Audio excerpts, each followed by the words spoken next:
Hey there, Scott Wilkinson here, the home theater geek. Welcome to AVS Forum Tech Talk.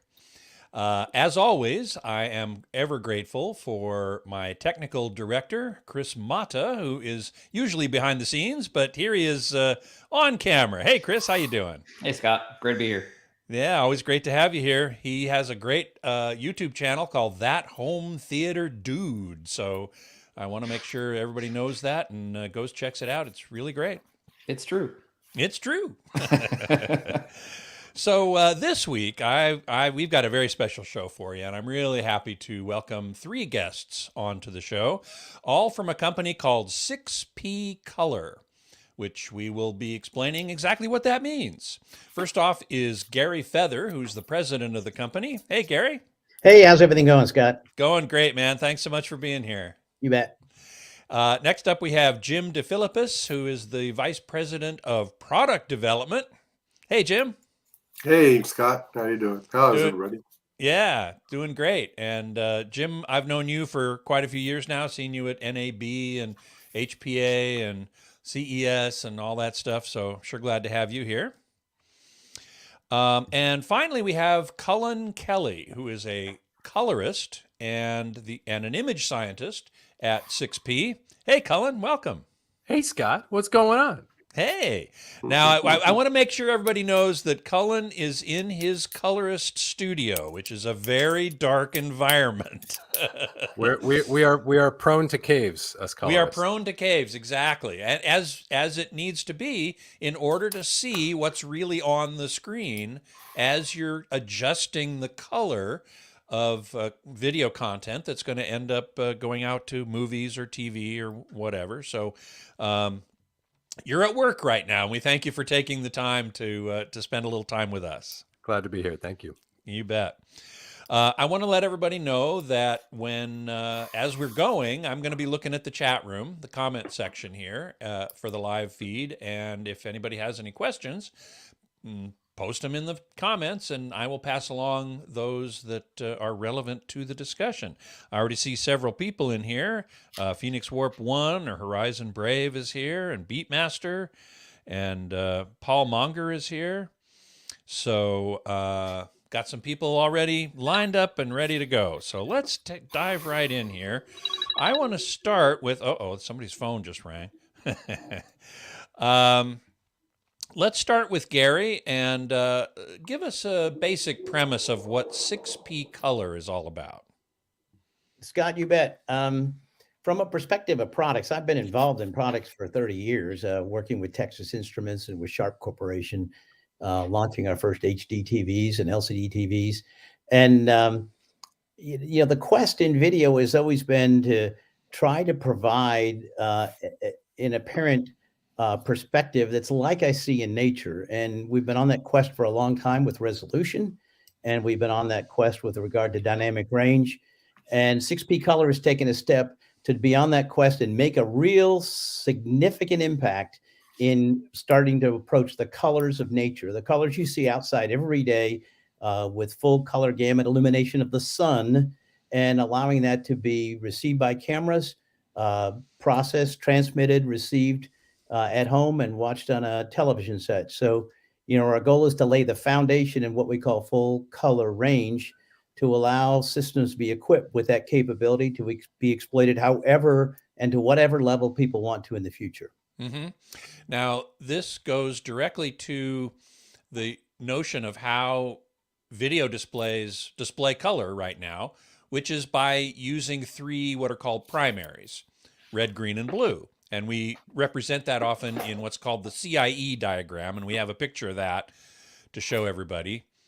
And Jim, why don't you tell us sort of what we're looking at here? Sure, Scott. So those that are familiar with the CIE diagram, basically it maps out all the visible colors that humans can see after research that was done in the 1930s and then followed up, I believe, in the 60s and 70s. Mm-hmm. There are other examples of color spaces, but this is the one that everybody flows through. They all stop off here. Mm-hmm. Anyway, the 3 points you see there represent the primary positions of a and I'm going to call it a theoretical display because no display actually has those exact points. Mm. And we use a shorthand by usually assigning some reference number like BT709, which is the color standard for high definition TV. And 2020 is one that has been established again by the ITU that represents the penultimate red, green, blue positions. And what I mean by that is you can't really go outside that horseshoe, or the locus as we call it, because beyond there, it doesn't represent a color. It would not represent a color that we could see if it represented a color at all. There's a nice tautological thing. If you can't see the color, is it really a color? Mm-hmm. But Yeah, in any exactly.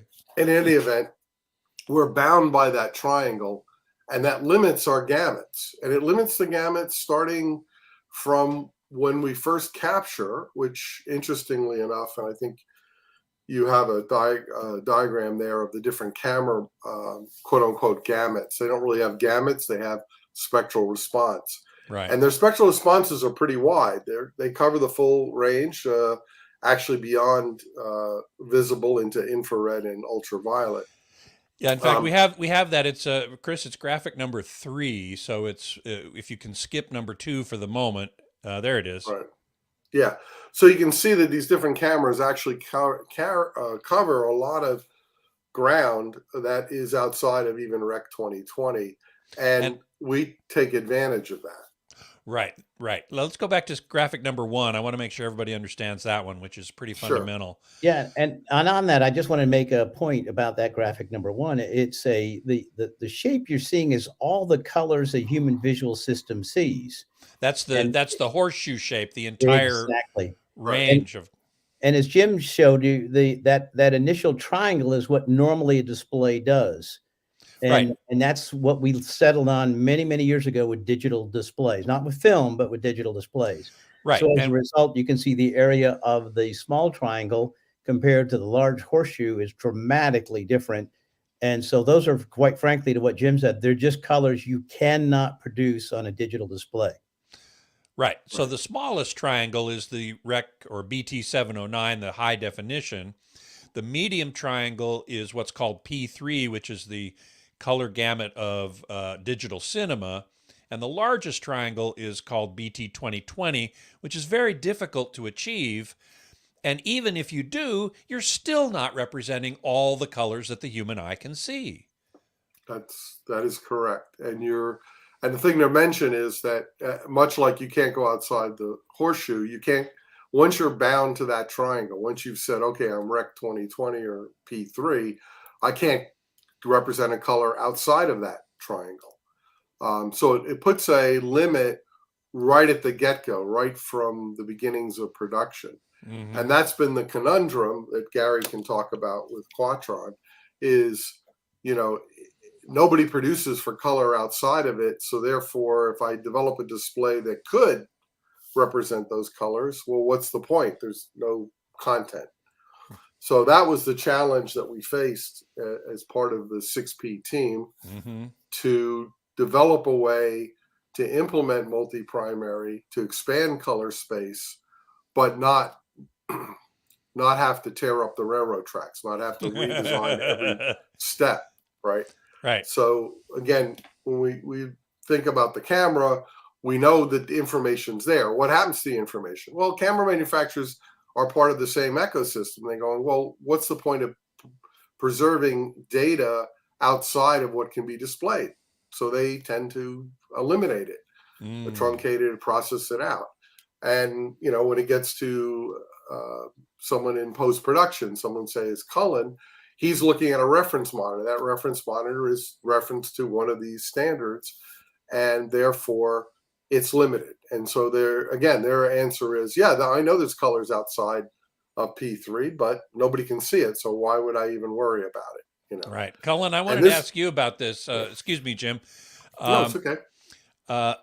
As a colorist, you get content from the camera that has a lot of material or a lot of colors outside of those triangles. How do you deal with that? Yeah, so it's a great fundamental question that all colorists deal with in 2022. Or I often attempt the slippery conversation with the people I work with of explaining that when you come into my grading suite where I am right now, and we look at my calibrated Breck 709 reference monitor, whatever we're grading on, I try to explain what you are looking at right now is actually not your image. What we are looking at is a window into your image of a certain size, right? Right. So that's the fundamental challenge that we deal with in color grading is based on, having this much sort of vantage into the larger original scene that was captured.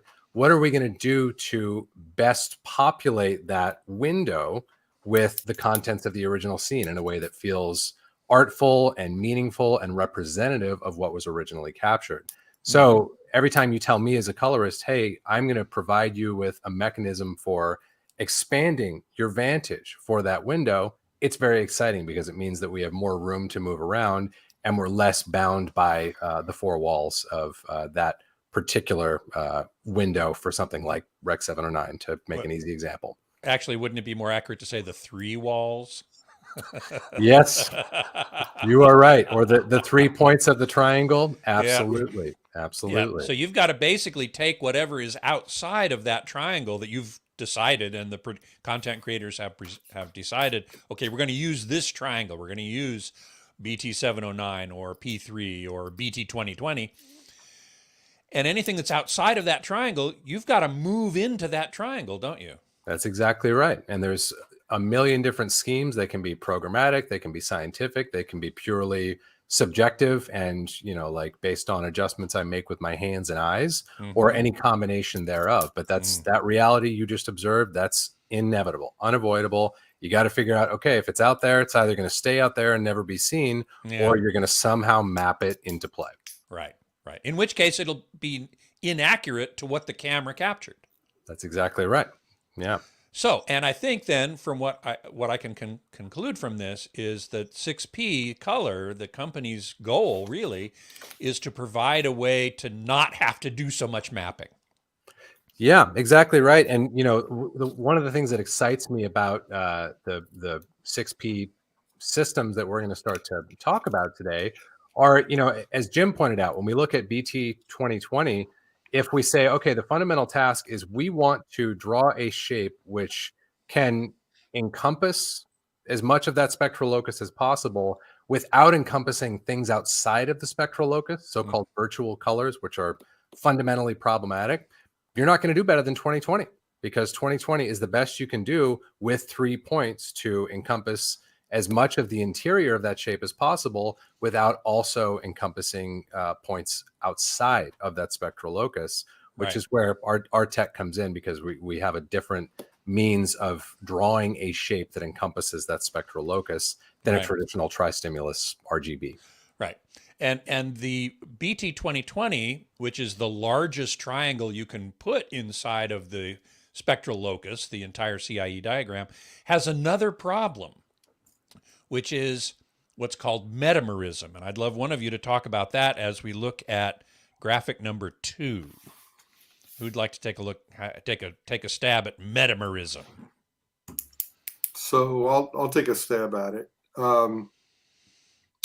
It started when people were looking at laser projection for theatrical, and they started to, these are experts looking at it, and started to have arguments about, well, no, I see it one way, and the other person says, no, I think it's a different color.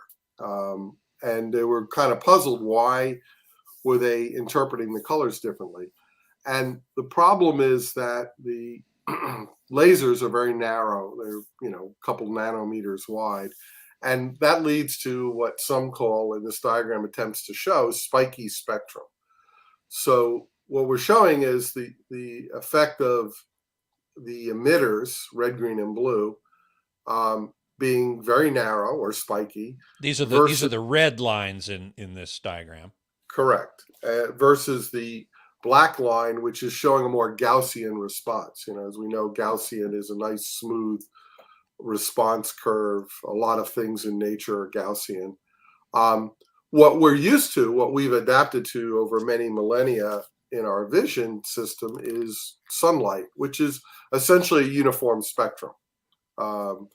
There's no gaps in it. There's no ripples per se, and that's what we adapt to. And the good news is that each of us individually has a slight difference in response between the three color receptors, the cones in our eye.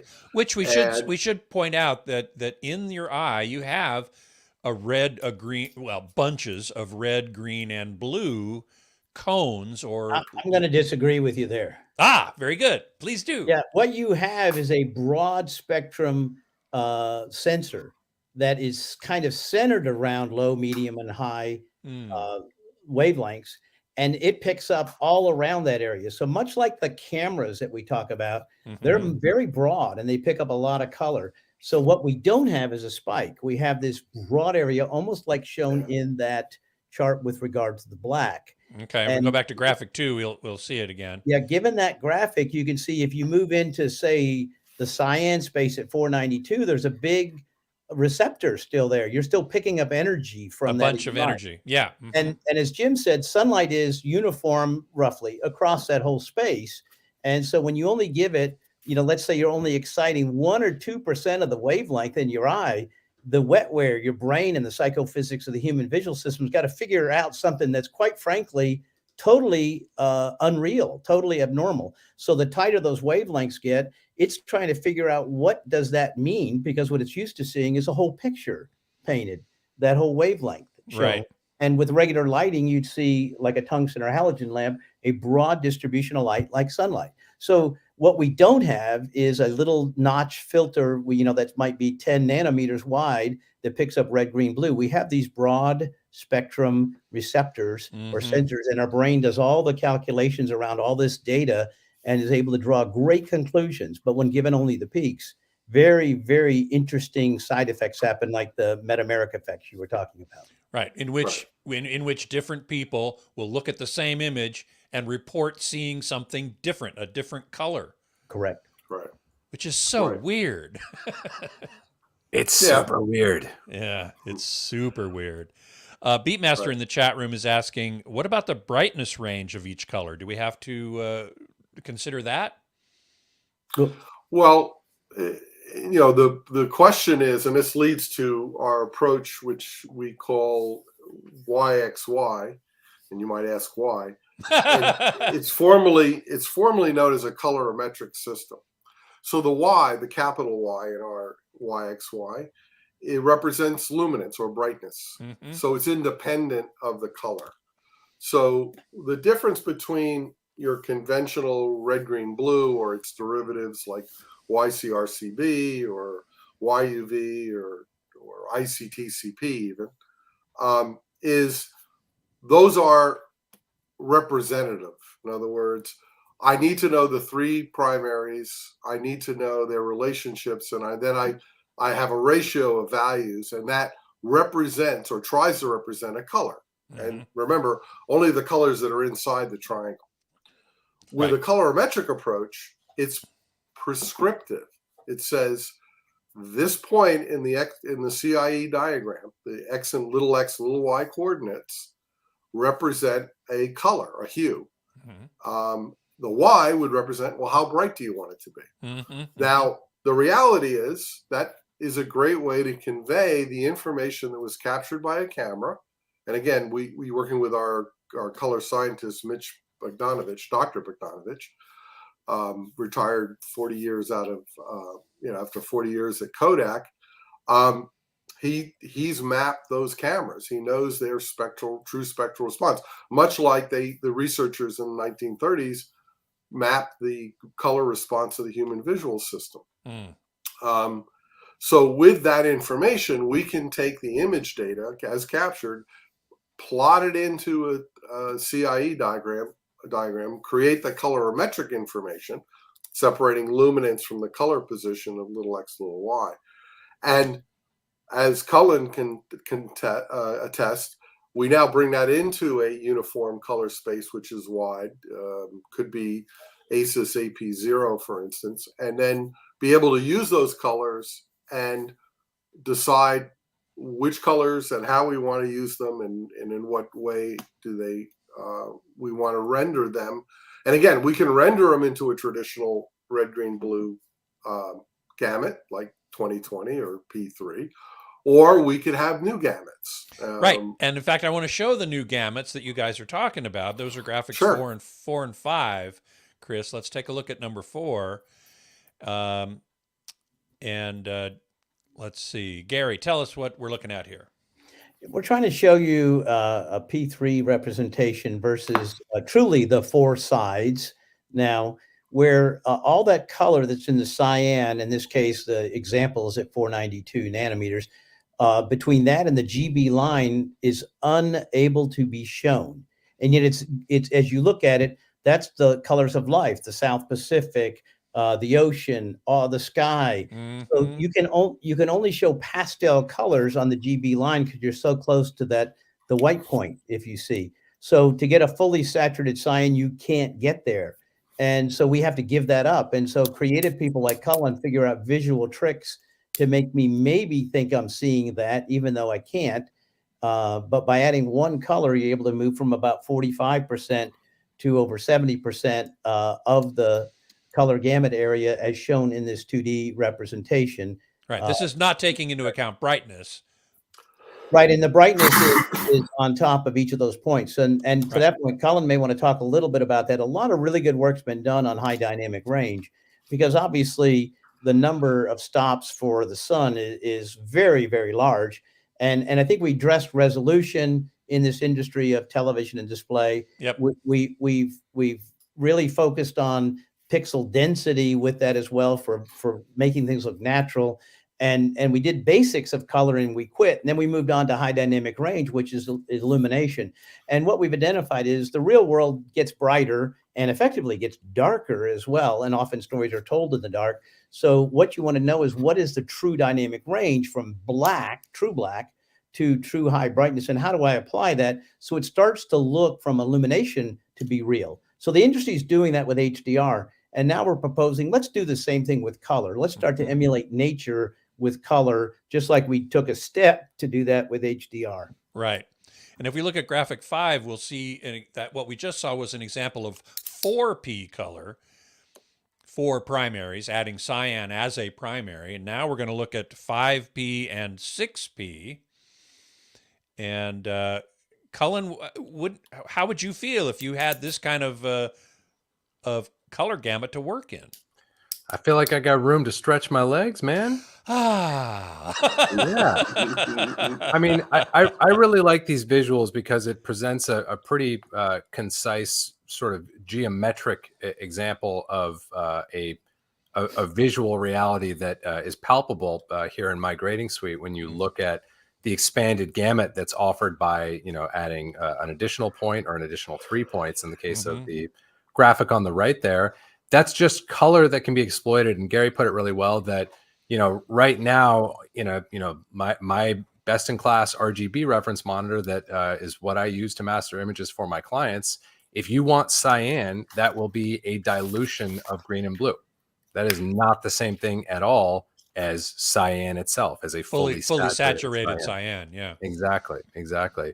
So it's just more volume that can be exploited. And I also like the analogy with HDR, because I think there's something that many of us have found in motion imaging and in motion image mastering, that, okay, we've got displays now that can do 1,000 nits or 500 nits or 800 nits, whatever that sort of peak luminance that we might be able to attain with the display. We may or may not want all of that dynamic range, but what we do want is the creative prerogative of designating, hey, I want to set a speed limit of 700 nits or 300 nits or whatever. I want to be in control of that in collaboration with my clients, as opposed to the technology imposing that ceiling on me. Same exact thing with a color gamut. Maybe you want that screaming pure emerald up there toward the upper left hand of the horseshoe. Maybe you don't, but with a system like ours, the creatives are in control of that, and that is part of the creative agenda, as opposed to a limitation that is so hard baked and so set into the way that we master images that we don't even think about it most of the time. It's been that way for many decades. It's been that way for a century. Century. We're so anchored in tri-stimulus imaging systems that it took me, when I first got hooked up with the 6P lot, it took more than one lap of explanation before I really understood, as a colorist and an image scientist, wait, what are we talking about? We're talking about, a fundamental seismic shift in the way that motion images are mastered and reproduced. Mm-hmm. Mhm. Well, in fact, Cullen, would you address a little bit, now that we understand that we're capturing more of the content from the camera and may be able to actually display more of the content? That's going to come in a minute. But does this mean that your whole production system must change? Oh, I'm really glad you asked that. So one of the things that I've been very focused on in my role here at 6P is figuring out how we leverage all of this exciting technology and creative opportunity without, as Jim says, needing to tear up the railroad tracks.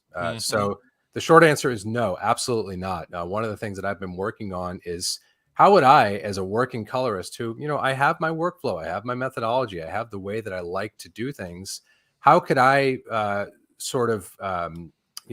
elect to take advantage of this new technology without having to go back to, like colorist undergrad in order to function in my professional environment? Right. So no, I would frame it in this way. Because of the nature of what we're doing and because of the way that we are conceiving of the solutions that we're offering, the multi-primary systems that we're talking about are the removal of an imposition, not the addition of a gimmick. So your experience as a creative who might be working with me, or as a colorist, if you're in my chair, will simply be what my experience was the first time I started playing with this technology of like, oh, I can just go further in that direction should I so desire. There's no change in, oh, well, now you have to, you may be used to the gas pedal being on the floor, but now it's, behind your left shoulder. There's no such, like hard learning curve that needs to be navigated. And it's more about, hey, creatively, you now have a bigger canvas to paint with. What are you going to do with it? That's a learning curve and a really fun one. Yeah. Does it require different hardware, different software?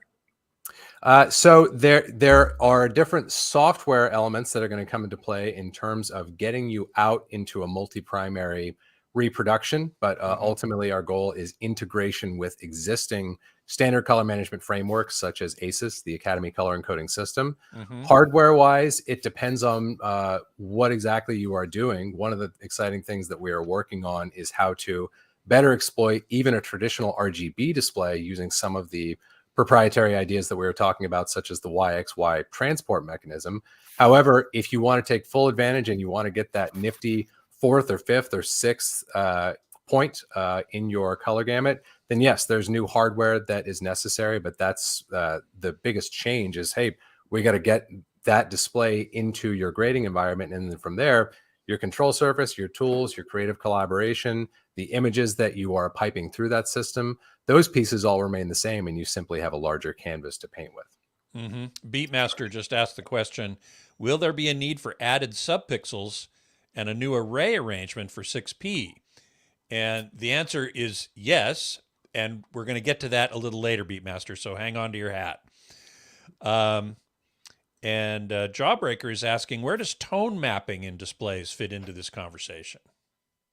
So I'd like to take that for a minute. The real issue is, again, I started out by saying that we've lived this kind of virtual world of 3 primaries representing a color gamut of a theoretical display. But the truth is the displays today are very varied and have very sophisticated processing, especially in... Uh-oh. Looks like we lost Jim there. Jim's got us on a cliffhanger. He does have us on a cliffhanger. Doggone it. Well, I'm happy to jump in there and then hand the reins back to Jim when he rejoins us. Okay, sure. Go right ahead. Yeah. So regarding tone mapping, I'm actually keen to hear Jim's thoughts on this as well. But how tone mapping integrates, ultimately, you can think of these as separate dimensions of the same sort of creative opportunity. How are we going to shepherd the scene that was captured out to a reproduction state that not only meaningfully represents what was originally captured, but also artfully reproduces what was captured, right? Right. The core tools that we have within there are our pipeline, meaning our technical color management, and then our creative manipulation. And just like we talked about a moment ago when we were talking about HDR and expanded gamuts, when you have a larger gamut that you can play within, or you have more dynamic range, then you simply have more opportunity to decide what that reproduction ought to be.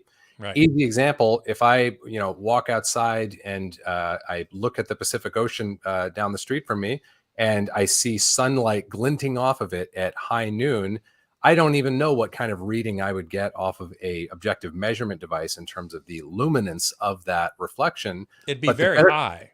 It would be high. It would be high. It would be a number that, it would be a high number. And the bigger question that occurs to me as a colorist is, how high would I like to reproduce that number? Because if I reproduce it 1-to-1, I'm going to do a pretty excellent job of hurting my viewers' eyeballs. So and you don't want to do that. No, you really don't. So in terms of tone mapping, dynamic range, I think it's the same consideration as we've talked about with Gamut. I want to equip creatives. We all want to equip creatives and image authors to make decisions per their creative intent. So if you want that glint to reproduce 1-to-1, you won't get my $10 for the movie, but you should have the ability to do that, would be my opinion. And same thing in terms of color gamut. If you want to, whatever color you want to reproduce, if it can be seen, you should have the ability to reproduce it. And then control simply rests in the hands of the creatives and the people producing the content. So that's sort of the long answer in terms of tone mapping. We will have no limitation on tone mapping other than we want to engage the best of current technology standards for not only color gamut, but dynamic range as well, because it empowers creatives. Right. I mean, the displays nowadays, LCDs anyway, can get into the 2,000-3,000 nit range. I've started seeing new products in the 5,000 nit range.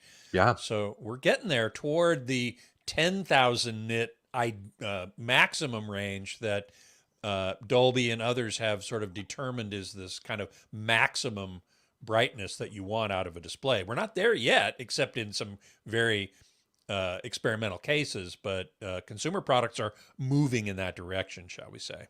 Yeah. You mentioned ACES before, and we have a graphic that shows ACES in the CIE diagram. If Chris isn't too busy trying to get back Jim and Gary, we'd like to take a look at that. There it is. So ACES, as you said, is Academy Color. What was it? Academy Color Encoding System. Encoding system. Okay.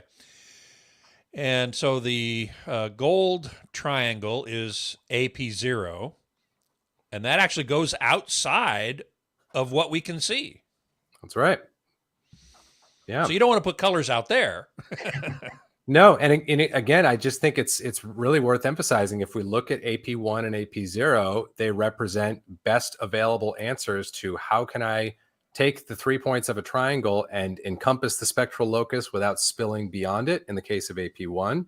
And in the case of AP0, that second constraint has been lifted and simply says, well, how do I encompass the spectral locus with no larger a shape than is necessary and exceed the bounds where necessary in order to fully encompass that locus? But it's really a problem of the number of points in that geometry in both cases, in terms of having a less than ideal shape that has been devised in both cases. The triangle, yeah.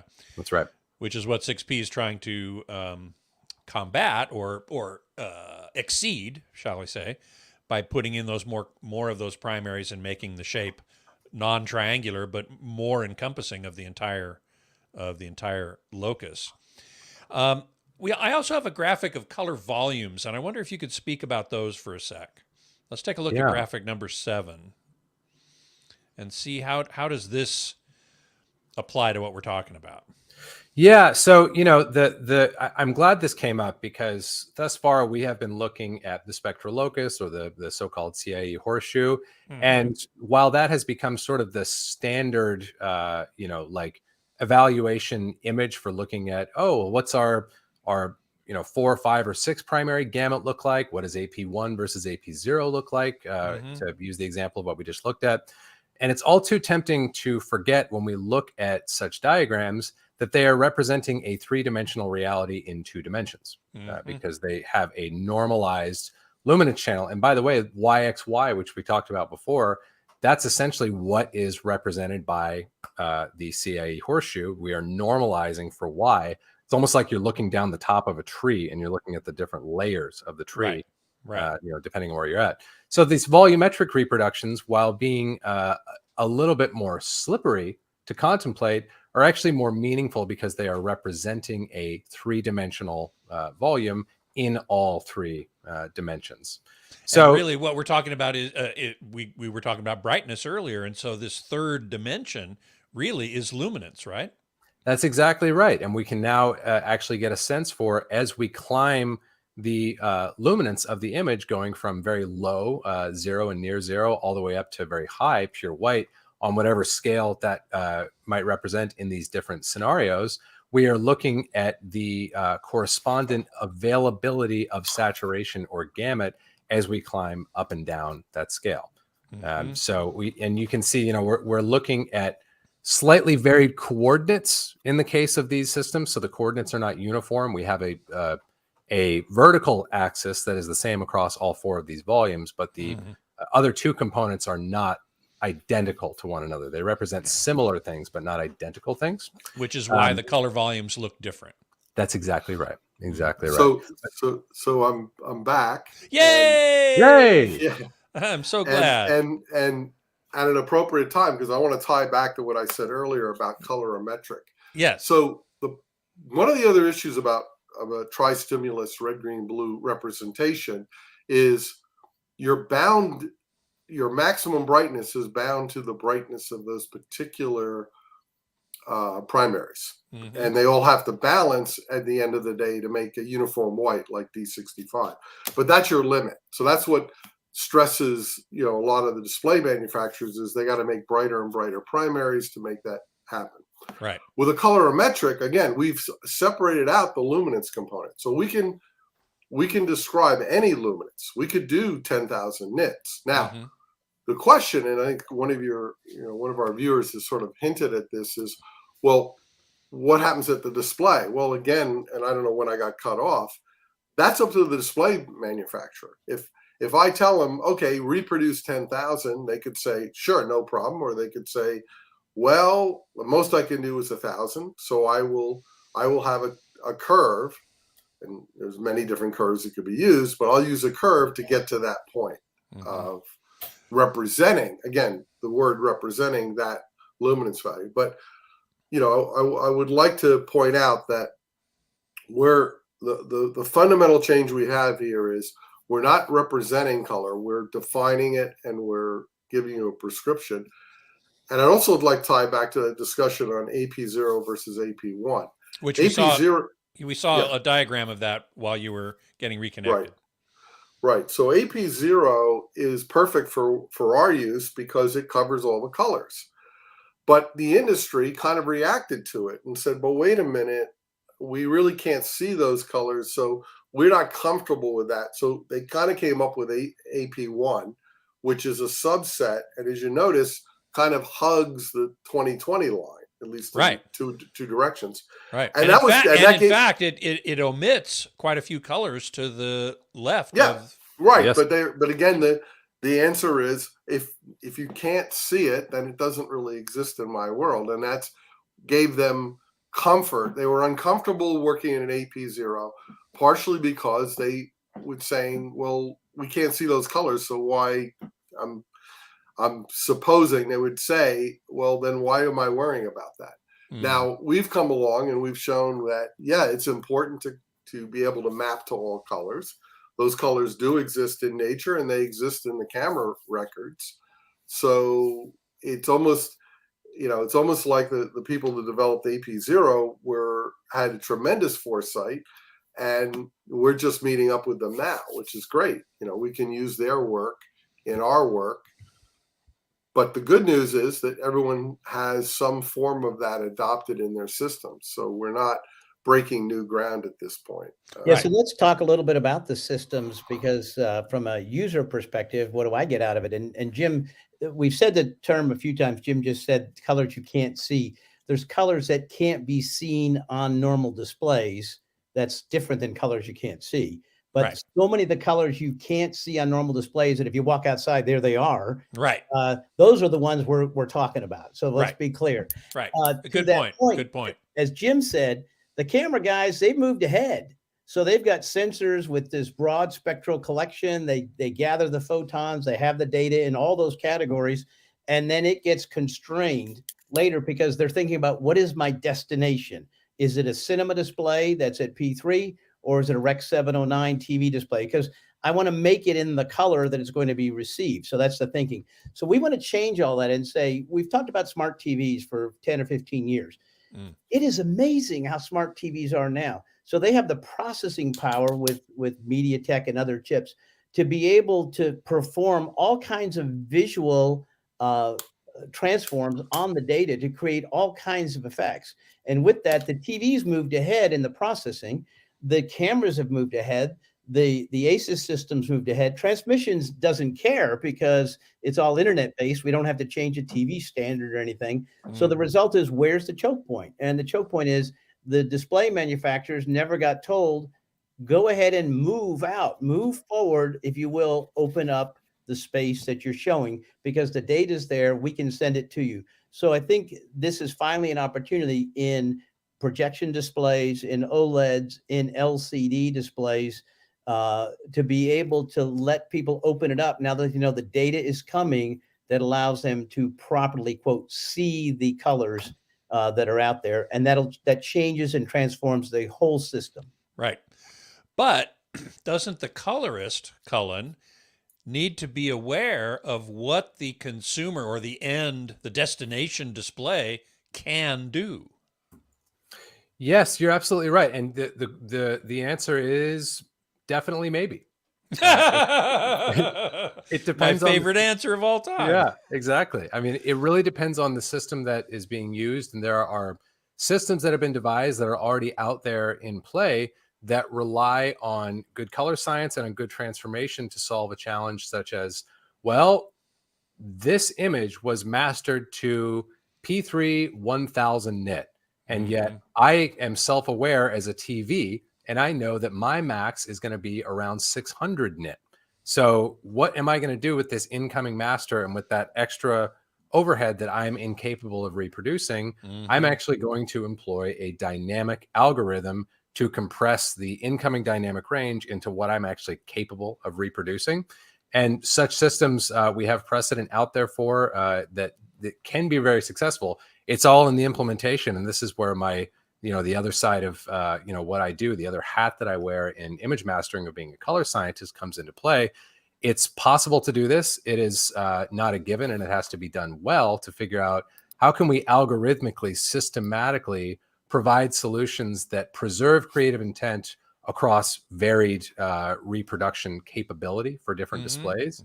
But the notion and the framework is in place, and the processing power, as Gary alludes to, for a display to actually take the last mile of reproduction, if you will, and say, hey, here's the evergreen master. I'm getting the same master as that TV over there and that display over there. And I simply have knowledge of my capabilities as a display, and I have smart algorithms built into my system that allow me to produce a best fit of that master for my capability. So we were talking earlier about tone mapping as it exists now, which is on luminance. And as you mentioned, say you have 1,000 nit master, but your display can only do 600. Well, it's got the smarts to say, okay, I've got to roll the luminance off in order to stay within my capabilities. Is it true then that smart TVs that get an XYY master will have the smarts to tone map or chroma map, shall we say? Can we invent a new word here? the Yeah, colors, we can call it gamut mapping. gamut mapping. There you go. I like it. So that colors that are outside of the TV's gamut, say a regular RGB TV, can then get mapped into the gamut as you, Cullen, as a colorist, do manually, essentially, when you're mastering for an RGB TV. But now you could be mastering for a 6P display, and we're going to be talking about what those displays might look like in a minute. But if you're mastering for something that takes a maximum advantage of the visual locus, the spectral locus, the CIE diagram, a lot of those colors won't be displayable on a RGB TV. So do you envision that a TV will have the smarts to gamut map that? So Absolutely. Scott, let me jump in here. Yeah, Good. sure. TVs Please. already do. TVs already do. I mean, you see an advertisement that says I am a Rec 2020 TV, but the fine print says, well, I'm 90%. Well, where's the 10% missing? Yeah. And that 10% missing means it's got a gamut map. Mm-hmm. And again, the problem has been a chicken and egg problem of, I know I my panels, I've looked at my panels. I could do more cyan, or I could get more towards yellow because my panel display has that capability. But I'm being told keep it within those lines of 2020. So I gamut map all the time. Mm-hmm. So we're very confident that all we're saying is hang on to your hat. You're going to get the full range of color, full color range. That's what it means. And your gamut mapper is going to have to deal with it. Now, not to toot our own horn, we've had to do that for ourselves with our RGB C and now up to RGB C plus emerald plus yellow, and we've developed sophisticated gamut mapping embodied in one way to do it is a 3-dimensional LUT, for instance. Mm-hmm. So yeah, it's all doable today. We just got to get everybody on board and educate them as to what that really means and why and how you would do it. Right. Yeah. Well, Jim, we've talked now a little bit about the YXY representation, and I'd love for you to explain a little bit more about that. Okay. Well, again, there's the thing that we were looking at was how do we convey this color information down the typical pathways, say HDMI or SDI in the professional sense, or even in internet distribution, dash and that sort of thing, HLS. So we said, well, if we're 3 components, does it matter? I mean, RGB versus XYZ. We could, and by the way, Digital Cinema had paved this path way long ago with the DCI spec, which actually incorporates P3 inside a carrier of cap X, cap Y, cap C.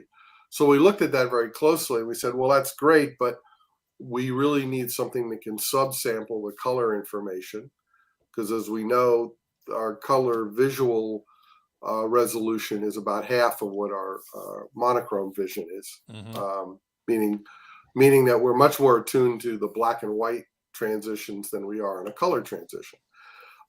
So again, at the suggestion of Mitch Bogdanovich, Dr. Bogdanovich, he said, well, why not use little x, little y? And it turns out that's been used in the past. It wasn't anything really new, but we modified it slightly to make it a little more effective. We scaled the little x, little y because we want to be in a range of 0 to 1. Those are nice numbers to code. And similarly for y, we needed to apply a curve because you mean big Y? Big Y, yes. Cap Y. Cap Y, yes. Which is the luminance, the brightness. Right, is the brightness. So we normally would have that in linear format at 16-bit float, which doesn't go down the pathway. So we came up with another curve, again, not related to any optical properties at all, just mathematically. And I did a lot of that work, and I started out with I wanted a simple curve. I didn't want to have complications. And I picked square root, and it just turned out as a starting point, it turned out to be an optimal solution to get to 12-bit integers. Wow. Okay. So actually, Chris, if we could look at graphic number 12, we're jumping around the graphics here. I apologize for that, but this will show us the curve of that scaling factor for cap. No, that's not the one. To 11, I think is what you want to get to. There you That's go. the one. There you go. Yeah. Yeah. So a variety of curves depending on the bit depth and whether it's HDR or not. So the first step is you take your linear luminance and 16-bit float and you divide out by whatever you want to be your maximum luminance, whether it's 100 or 500 or 1,000 or 4,000 or 10,000. Mm-hmm. And then you apply a curve such as this. It's a power function to a fractional exponent, Mm-hmm. and it compresses it down. Now, when we say we do 8-bit, we're not going to get better than 8-bit performance. I mean, that's the problem, and we don't recommend for high quality work that you'd want to work in 8 bits. 10 is a minimum, 12 is better, Mm-hmm. 16 is ideal. You could even work in 16-bit, but that's really what we're doing there. And that becomes a universal format that we can transmit. We can store in different file formats. We can compress using AVC, HEVC, JPEG 2000. So it's very fungible. And, it goes right up to the final display. And there the display will be signaled, okay, you're dealing with a colorimetric, 6P format, YXY, with a particular DRR, as we call it. That's the curve you were just talking about. Right. Dynamic range reduction. And, then the display says, okay, I know what this is and I know what I need to do. And that's where all the processing is going to come in, to gamut map, to tone map, to provide the best image possible on that particular display. Mm-hmm. So we've opened the freedom, the door. We're letting them do whatever they know best to do to create a beautiful display, and without limits. So that's really our main thrust in this in the industry is let's unshackle ourselves from the iron-bound triangle of red, green, and blue, and let's look at the freedom and the versatility. And this opens the door to multi-primary, right? Because it supports multi-primary as well as conventional red, green, and blue. Right. In fact, it supports current technology and opens the door to future technology, which I think is great. Mm-hmm. And so I think graphic 13 might be the one where we show how it can be converted to red, green, and blue. Right. Yeah. Basically, you come in and you have your YXY signal, apply the inverse curve, rescale little x, little y, do a conversion into XYZ space, and then you display you apply your tone curves and your gamut mapping, and you drive your RGB display. And again, that RGB display, maybe it's close to Rec 2020, but it, as we found, some displays actually will exceed 2020 in some dimension, maybe, like I said, towards yellow or cyan. Well, right, but the primaries, the RGB primaries, cannot exceed 2020 because those are on the locus, on the boundary of the horseshoe. Oh, agreed. But we're not talking about where the primaries necessarily are. We're talking about what you're able to accomplish. Okay. In other words, it may be a primary that's slightly to the left of what would be 2020. They have processing to pull it into 2020, but if you take off that processing and you use use a different process, you can then expand back out. Mm-hmm. So, I mean, that's why I've been saying there's this. We've talked ourselves into these display gamuts, but they're all virtual. I mean, there are no actual displays. I mean, if you go back 70 years, that when they were developing color television and RCA was making a CRT with 3 colors with a shadow mask tube, there were physical phosphors that they had to pick for a variety of performance reasons, and that sort of defined their gamut, and that became standardized. Isn't that true now, though? I mean, you have a TV with color filters, for example, in an LCD TV? Yeah, and so what color filter, what color do you want it to be? I mean, quantum dots open the door completely to saying True. they can tune to any wavelength you wish, and with any kind of bandwidth you wish, in spread. So yes, one could theoretically make those primaries, but my intuition and our experience and our knowledge is that doesn't necessarily make a good display.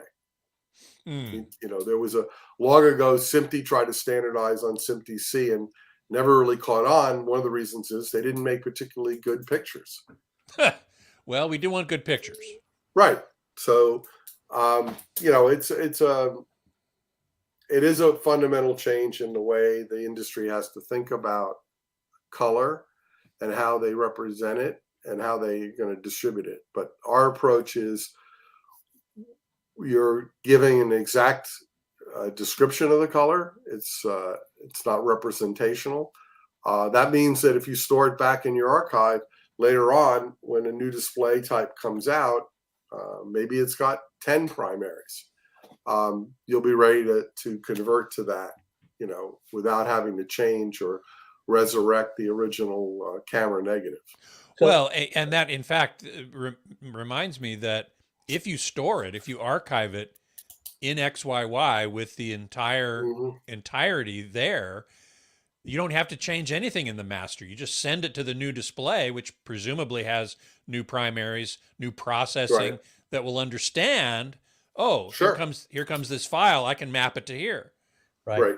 And I want to just highlight that, we've had a lot of discussion about items associated with the process and the processes, but I want to kind of get back to the very fundamental.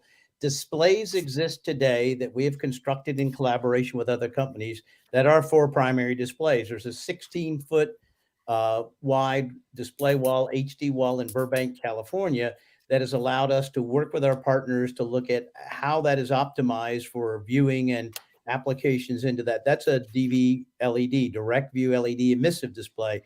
There are transmissive implementations with filter-based systems, the projectors that have been assembled. So if someone asks, well, this sounds like a lot of academics, something years in the future, there will be production products next year built by manufacturers quite well in multi-primary display systems for applications in the commercial industrial and moving to consumers, just as that integrates into the cost and the production of the system. So this is really good news. We are not, this is not meant to be an academic lecture. We are implementation based and we innovate for today.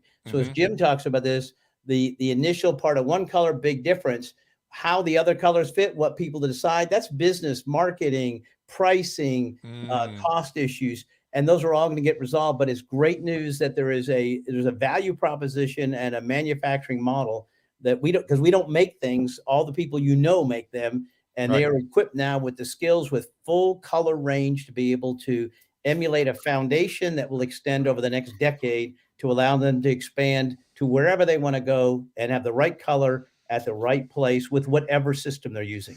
Now, is that DV LED that you were talking about? That exists. You can show it. In fact, I think we have a graphic of it, number 14. We can show you that. Is this the one with the extra cyan? Yeah, this is a zoom in to show you just 6 of those pixels.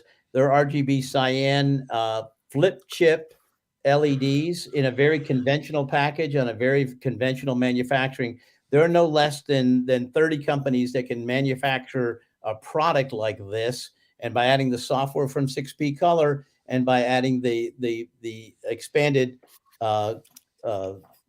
lookup table, effectively what we call a transform, an expanded primary transform, they're able to map the colors correctly, get it right, and have an implementation to support that. So I imagine many products will have a step-up product that will go from 3 colors to 4. And for those applications that matter in entertainment, gaming applications, advertisement, virtual production, those are all categories where the extra color has a high value proposition because of the expanded capability of the system and reduces the workflow, as Collins talked about later on in the pipeline. Now, I can recall an example already of a 4 primary system that was introduced years ago by Sharp. Do you remember the Quatron? Yeah, I remember it well because I was at Sharp and worked Oh, with you were at Sharp Sharp at the time. I was, and in the development of that. And Okay. that was a product ahead of itself. But as Jim said, all the pieces have to go together. We had no data. We barely had 709 data, but we knew we were missing the color gamut. So we added a yellow to an LCD RGB.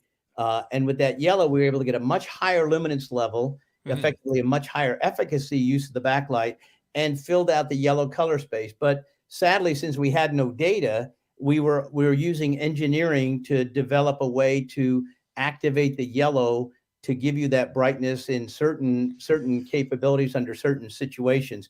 So that was back in 2010. That product actually sold quite well. Many people still have one, but it had no data coming to it. Right. Today, The extra yellow was being manufactured or synthesized. it was being synthesized. That's right. And it was impressive. But now today we have the data from the camera, the data that can go through the post-processing and can be transmitted to you. So now all I have to do is replicate it. So while Sharp was about 10 years ahead of the industry in that one area, we are now at a perfect storm with regard to all the pieces coming together. And now the items are there to allow you to fully exploit multi-primary systems in a full color range system solution. Well, it's super exciting. And if you say that we're going to get product next year, Yes, sir. that is very exciting. And Cullen, you're probably already gearing up for being ready to produce content for those new displays, huh? Oh, absolutely. And like my role with 6P is to help make sure that the software and the pipeline solutions are in place for that. My role as the end colorist, I'm delighted to say, is going to be cool. Bring it in here. Let's go. Let's make some pretty pictures. That's what we are aimed at as a company, is to equip and facilitate without encumbrance for the end user, for image authors. We just want to offer better solutions for motion image mastering than currently exist.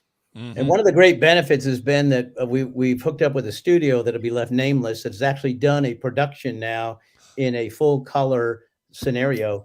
And that studio has that content now sitting in Cullen's lap to do his work on it with regard to these displays. So we're inviting everybody to join in this collective item, because our objective is to get everybody on board, get them educated with what they're doing, and from the creative on the front end in the studio all the way to the person watching and the manufacturer right before them, get everybody so they understand what they need to do to deliver the solutions that make this a reality. And let us take that break, as Jim mentioned, to break through the color barrier and try to provide full color range images for everybody. Yeah, man. One last question from Beatmaster, and this is a point I wanted to make sure we talked about.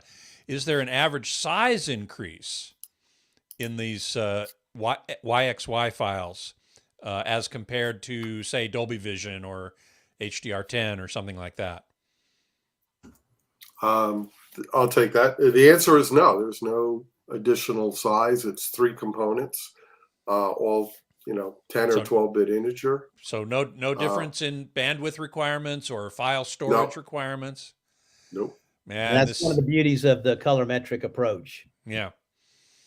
Yeah. And future-proof. As I said earlier, somebody said earlier, if you store it in this colorimetric file system with all the colors represented, and a new technology comes out in 10 years, you can just use it. Right. Absolutely. And in some ways that emulates what film was doing 50 years ago, because film has that dynamic range has that capability. And the color range, I believe. Right. And the color range with that. And so there's an opportunity to go back and use that film as source material in a much wider color space and see stuff you've never seen before in digital broadcasts. Wow. Well, I got to tell you, this is really exciting. And I'm looking forward to, you said there's a demo there's a place in Burbank? That is correct. And hope to get another location in the middle of the country as we work with our partners and they move ahead. And like I said, I think you'll see demos at trade shows and others as early as the summer. That will be some pretty fascinating solutions. Well, can't wait for that. I am looking forward to it greatly. And in the meantime, I want to thank you all for being here today to explain this to us and give us a peek into the future of video technology. I'd like to thank Gary Feather, president of 6P. Thanks so much for being here. Thank you. Appreciate it, Scott. And Jim DeFilippis, VP of Product Development. Your explanations are great. Thanks, Scott. And Cullen Kelly, a colorist who is on the front lines of working with this new technology and giving us something to look forward to. Thanks, Cullen. My pleasure. Thanks for having us. You bet. And Chris, how you doing, man? There he is. He's speechless. He's speechless. Oh no, my mic was muted. Your You guys mic was kept me on my muted. toes with this one with the Wi-Fi dropout, and then you guys were bouncing back and forth talking to each other. So it was a really Oh, you were cool- doing great, man. You were doing great. really cool following us. episode for sure. Yeah. Well, thanks everybody for being here, and thanks to all of you for watching. And I look forward to seeing you on the next episode of AVS Tech Talk. Until then, geek out.